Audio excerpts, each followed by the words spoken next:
They say closure comes when you stop waiting for it. But what happens when it shows up on her wedding day? I never expected her to text me. Not then. Not after everything. Not when she was about to marry someone else. But she did. And what she said, I still don't know how to explain it. But I'll try. Not a simple hi. Not a how are you? But a message that would flip my entire world upside down. And when I read it, my hands were shaking. I knew I had to share this story. This is what happened when my ex texted me on the day she was supposed to promise forever to someone else.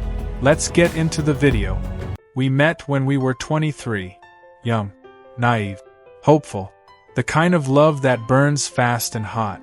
The kind that feels like it could light up the world or burn it down. Her name was Olivia, and when she smiled, it felt like time froze for a second.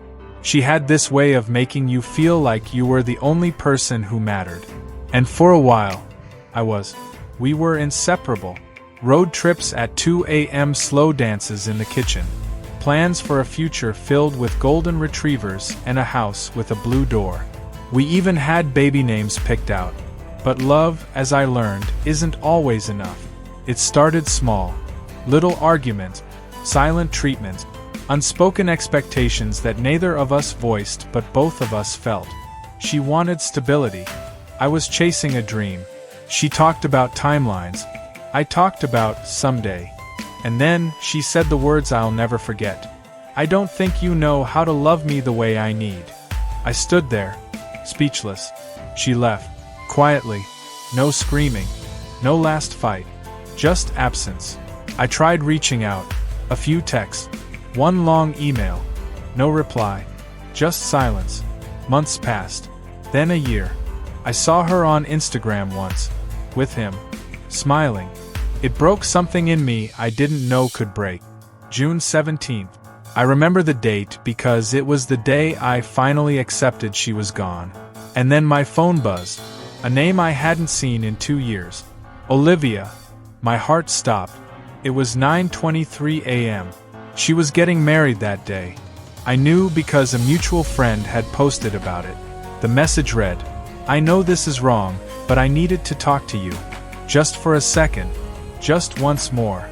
I stared at the screen. Hands shaking. Mind racing. Was this a mistake? Was she reaching out to the wrong person? Then another message came in. I'm sitting in my dress. Everyone's downstairs. I should be getting ready. But all I can think about is you. I didn't know what to say.